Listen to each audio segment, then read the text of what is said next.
Assalamualaikum, halo anak-anak hebat kelas 3. Hari ini berjumpa lagi dengan Ustazah Mufa. Nah, kita akan belajar tema 2, menyayangi tumbuhan dan hewan. Subtema 3, menyayangi tumbuhan, pembelajaran ke-1 dan 2. Yuk kita belajar bersama. Ustazah yakin kalian pasti bisa. Nah, anak-anak, kita harus saling menyayangi sesama manusia. Selain itu, kita harus menyayangi tumbuhan. Tumbuhan telah memberikan manfaat kepada manusia. Perbuatan menyayangi tumbuhan itu juga merupakan salah satu bentuk syukur kita kepada Allah. Nah, apa ya yang harus kita lakukan untuk menjaga kelangsungan hidup tumbuhan? Ya, salah satunya caranya yaitu dengan menanam bunga. Nah, hari ini Siti ingin menanam bunga melati, tetapi Siti tidak tahu bagaimana cara menanamnya. Lalu Siti ke perpustakaan untuk membaca petunjuk menanam bunga melati di dalam pot. Nah, seperti ini petunjuknya. Yang pertama, siapkan pecahan batu bata merah atau pecahan genting, susun di dasar pot.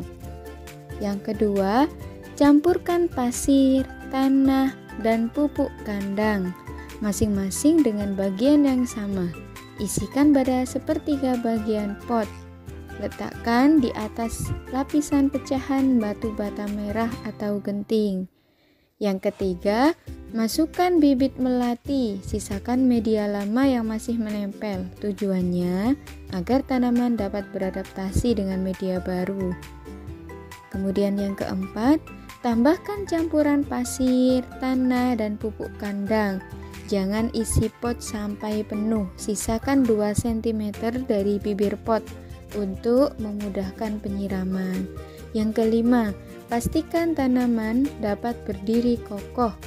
Yang keenam, siram tanaman dengan air secukupnya. Kemudian yang terakhir, yang ketujuh, bersihkan bagian luar pot dari kotoran.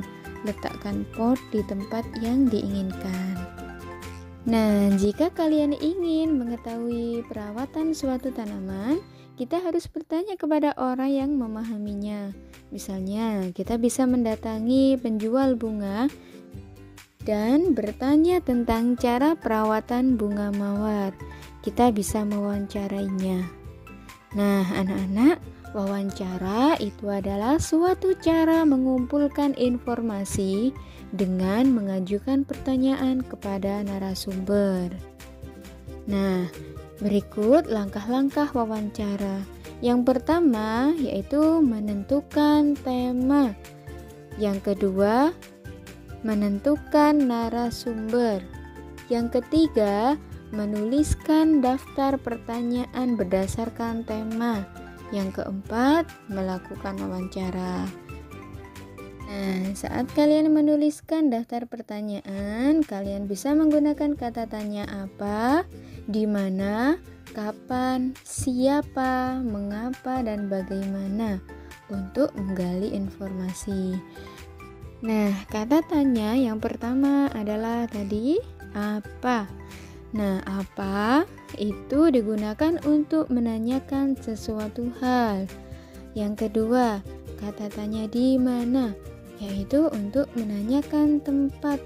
Yang ketiga, kapan, untuk menanyakan waktu. Yang keempat, siapa, yaitu untuk menanyakan orang atau pelaku. Yang kelima, kata tanya mengapa, untuk menanyakan sebab terjadinya peristiwa. Dan yang terakhir, kata tanya bagaimana. Kita bisa menggunakan kata tanya bagaimana untuk menanyakan keadaan atau cara. Nah, selanjutnya coba lihat berikut ini adalah contoh hasil wawancara. Laporan hasil wawancara. Narasumbernya adalah Pak Guntur. Pewawancara adalah Siti. Nah, kita baca bersama-sama ya. Siti, Assalamualaikum, permisi Bapak sedang apa? Pak Guntur, Waalaikumsalam, saya sedang merawat tanaman. Kemudian Siti, Kalau saya boleh tahu, tanaman apa itu, Pak? Pak Guntur, ini tanaman mawar, Nak. Siti, oh, bagaimana cara merawat tanaman itu, Pak? Pak Guntur, caranya cukup mudah, dengan menyirami tanaman itu dengan air, memberi pupuk secukupnya, dan menaruhnya di tempat yang terkena sinar matahari, agar tanaman tersebut dapat tumbuh dengan maksimal. Nah, selanjutnya di sekolah Siti ditanam pohon sirih. Sirih adalah tanaman yang tumbuh merambat. Siti dan teman-temannya akan mengukur panjang pohon sirih. Sebelum mengukur pohon sirih, Siti dan teman-temannya belajar tentang garis bilangan. Nah, garis bilangan itu terdiri dari garis dan bilangan. Bilangannya dimulai dari 0, kemudian bergerak ke kanan dengan angka semakin besar atau bertambah secara teratur. Nah, anak-anak, kali ini kita akan belajar mengisi garis bilangan. Contoh seperti ini. Ada garis bilangan, tetapi ada bilangan yang belum muncul atau diganti dengan huruf. Di sini berapa nilai S, L, R, I, dan H? Sekarang coba kita cari tahu angka yang pertama, yaitu 0. Kemudian S, berarti setelah angka 0 adalah angka 1. Nah, jadi S nilainya adalah 1. Kemudian 2, L. Nah, setelah 2 di situ adalah 3. Maka L di situ nilainya adalah 3. Kemudian 4, R. Nah, setelah 4 itu adalah angka 5, maka R di situ adalah 5. Kemudian 6, 7, I. Nah, setelah angka 7 itu adalah angka 8, maka I adalah 8. Kemudian 9 dan H. Nah, setelah angka 9 itu adalah angka 10, maka H di situ nilainya adalah 10 satuan. Nah, anak-anak, coba kita selesaikan contoh soal berikut ini. Nah, selesaikan penjumlahan di bawah ini menggunakan garis bilangan. 6 ditambah 3. Nah, kita selesaikan dengan menggunakan garis bilangan ya. Kita gambar dulu garis bilangan dan bilangannya. Maka letak awalnya adalah angka 6. Kita buat lengkungan garis seperti ini dari angka 0 ke angka 6. Nah, 6 ditambah 3. Nah, dari angka 6 tadi kita geser 3 kali, berarti ke angka 9. Kita buat lengkungan ke angka 9. Nah, hasil akhirnya adalah 9 satuan. Jadi 6 ditambah 3 sama dengan 9. Nah, ini cara menghitung garis bilangan ya, Nak.